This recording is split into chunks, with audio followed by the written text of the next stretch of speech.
আলুর ভর্তা দিয়ে প্রথম সেহরি করলাম, আলহামদুলিল্লাহ, তাতেও আমার কোনো কষ্ট নেই, আমরা অনেক সুখী আছি। কিন্তু এরপরেও কিছু মানুষ যখন আমাদের দিকে কুনজর দেয়, সেগুলো দেখলে আসলে সত্যিই আফসোস লাগে। মানুষ একটু ভালো থাকলে সেগুলো দেখতে পারে না, আর সেগুলো যখন হয় খুব নিজের বা কাছের কিছু লোক, তখন তো আর আফসোসের শেষই নেই। হ্যালো এভরিওয়ান, কেমন আছেন সবাই? আশা করছি সবাই অনেক বেশি ভালো আছেন। প্রথম রোজার সেহরি আর ইফতার নিয়ে থাকছে আমার আজকের ব্লগ। আগের ব্লগে তো দেখেছেন যে আমার বাসায় আমার আম্মু আর আমার বোনরা এসেছিল, তো ওরা যাওয়ার পর আমার ঘরের অবস্থা ঠিক এরকম। কারণ স্বাভাবিক, বাসায় একটা মানুষ আসলে ঘর ওইভাবে পরিষ্কার করা যায় না, আর তারা যখন চলে যায় তখন কিন্তু সবকিছু একদম ক্লিন করতে হয়। আমি আসলে নিচে বিছানা করেছিলাম, তাই ঘরের অবস্থা বেশি খারাপ, তো আমি ঘরটাকে ভালো করে ক্লিন করে নিয়েছি। তারপর শেষ রাতে ঘুম থেকে উঠে পড়েছি। ঘুম থেকে উঠে আমি চুলায় আলু সিদ্ধ বসিয়ে দিয়েছি, আর এক পাশে আমি মরিচ ভেজে নিচ্ছিলাম। আসলে কয়েকদিন যাবত মাছ মাংস বেশি খাওয়া হয়েছে, তাই মাছ মাংস একদমই ভালো লাগতেছিল না মুখে। আমার মনে হচ্ছিল একটু ঝাল ঝাল করে আলুর ভর্তা খেতে পারলে ভালো লাগতো। যেহেতু রোজা রাখবো, একটু তৃপ্তি সহকারে না খেলে আসলে হয় না। আমি প্রথম সেহরিতে খুবই টেনশনে থাকি যে আমি সময় মতো জাগনা পাবো কিনা, কিন্তু আলহামদুলিল্লাহ ওই দিন টাইম মতো জাগনা পেয়ে গিয়েছিলাম। তো আমি এখানে ধনিয়া পাতা, মরিচ, পেঁয়াজ সবকে একসাথে ডলে নিচ্ছি, আর বেশি করে সরিষার তেল দিয়ে ভর্তাটা করব আজকে। তো এখানে এখন আলুগুলো দিয়ে ভালো করে চটকে ভর্তাটা এত মজা হয়েছিল, আপনারা দেখলেই বুঝতে পারবেন। আমি এই ভর্তা দিয়ে অনেক তৃপ্তি করে ভাত খেয়েছি। ধনিয়া পাতার পরিমাণটা একটু বেশি হয়ে গিয়েছিল, বাট অনেক মজা হয়েছে। ভর্তা দিয়ে ভাত খাওয়া শেষ করে দুধ আর কলা দিয়ে ভাত না খেলে তো হবেই না। এইটা ছোটবেলা থেকে করে আসি, আর এই জিনিসটা আমি আম্মুর কাছ থেকেই দেখেছি।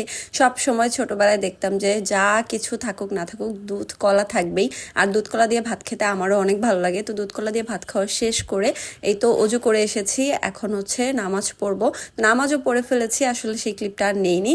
তো এখানে আমি আর আমার জামাই কি যেন বলতেছিলাম, আর অনেক হাসাহাসি করতেছিলাম দুইজনে মিলে। তো যাই হোক, এখানে অনেক গল্প টল্প করা শেষ করে আমি আগের রাতে খেসারির ডাল ভিজিয়ে রেখেছিলাম, আর এখন সেই ডালটাই ব্লেন্ড করব। এখন যদি ব্লেন্ড না করি তাহলে এটা বেশি বেশি ভিজে যাবে। তো আমি আসলে আগের রাতে অনেক টায়ার্ড ছিলাম, যার জন্য আর ব্লেন্ড করতে পারিনি।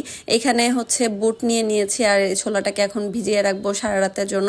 আচ্ছা, ছোলা ভিজাতে ভুলে গেছেন কারা কারা অবশ্যই কমেন্টে জানাবেন। পরের দিন রান্না বান্নার পালা, ইফতার রেডি করার পালা। তো আমি পরের দিন শুরুতেই এসে পড়েছি আগে ফ্রিজে, যে কি করা যায়। তো এখানে একটা মজার বিষয় ঘটছে, যে আমি ওকে বলছি সুন্দর করে একটা ভিডিও ক্লিপ নিবা, ও আমাকে দেখানো বাদ দিয়ে ও ফ্রিজের ভিতরে কি আছে সেগুলো দেখাচ্ছিল।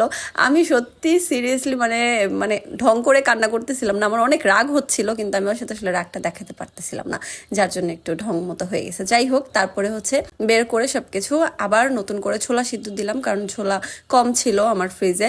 আমি এইভাবে সেদ্ধ করে দেন পোটলা করে রেখে দেই, এটা অনেক সুবিধা হয়। দেন দুপুরের নামাজটা পড়ে নিলাম, জোহরের নামাজটা পড়ে চলে আসলাম রান্না বান্না করতে। আমি প্রথমেই ছোলাটাকে সুন্দর করে ভেজে নিয়েছি। প্রথমে মশলাটাকে ভালো করে কষিয়ে দেন সেদ্ধ করে রাখা যে পোটলাই ছিল আমার ছোলাটা, সেটা ঢেলে দিয়েছি। আর এভাবে না অনেক বেশি ইজি হয় আগে থেকে ছোলাটা সিদ্ধ করা থাকলে। এখন আলু সিদ্ধ করে রেখেছিলাম, সেটা সুন্দর করে ভেঙে দিচ্ছি। এই তো নাড়াচাড়া করলেই কিন্তু আমি একটু পানি দিয়ে সুন্দর করে রান্না করে নিয়েছি। আর এই ছোলাটা খেতে অনেক মজা হয়, একদম দোকানের মতো হয়। তারপরে এখন ডিম চপ বানাবো আমি। তো এখানে আমি একটা ডিম দিয়ে 2টা চপ বানাবো। আর আমাদের আসলে অত খেতে পারে না কেউই, আমার হাজব্যান্ডও না, আমি তো একদমই না। তো আমি চেষ্টা করেছি একদম কম কম করে ইফতার আইটেম করতে, তারপরেও কিন্তু আমার অনেক ইফতার আইটেম থেকে গিয়েছে, আর এই জিনিসগুলো পরের দিন আর খেতে ইচ্ছা করে না। তো যাই হোক, আমি এখানে ডিম চপ বানাচ্ছিলাম।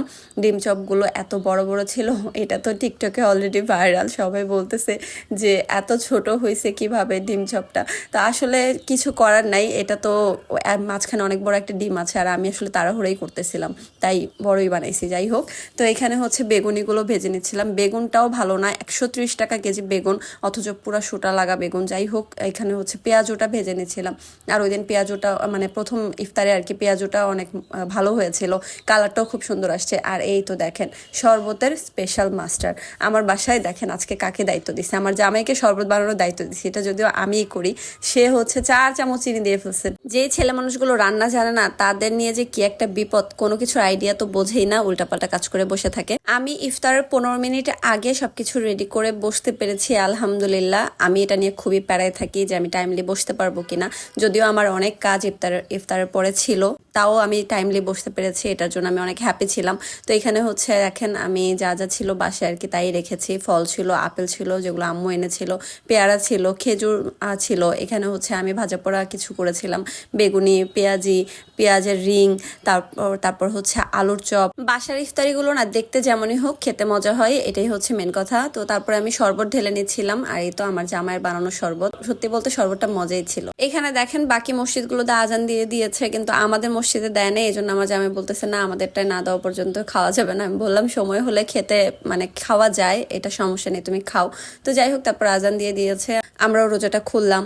এখন চলেন সবকিছু দিয়ে মুড়িটা মাখানো যাক। তো আমি হচ্ছে এখানে সবকিছু পেঁয়াজ, মরিচ, তেল, লবণ সবকিছু মাখিয়ে দেন হচ্ছে ইফতার আইটেমগুলো নিয়েছি। সবকিছু দিয়ে পাশে মিষ্টি ছিল, বুইন্দা ছিল না, তো আমি হচ্ছে মিষ্টিটাও একটু ভেঙে নিয়ে সবকিছু দিয়ে মুড়িটা মাখিয়েছিলাম। আর এই তো আমার সেই বানানো ভম্বল দাস হচ্ছে ডিম চপ, এটা খেতে অনেক মজা হয়েছে। তো এই ছিল আমার প্রথম সেহরি অ্যান্ড প্রথম ইফতারের একটা ছোট্ট ব্লগ। কেমন লেগেছে অবশ্যই জানাবেন, ভালো লাগলে পেজটা ফলো করবেন। দেখা হয়ে যাবে পরবর্তী একটা ব্লগে। ততক্ষণ পর্যন্ত সবাই ভালো থাকবেন, আল্লাহ হাফেজ।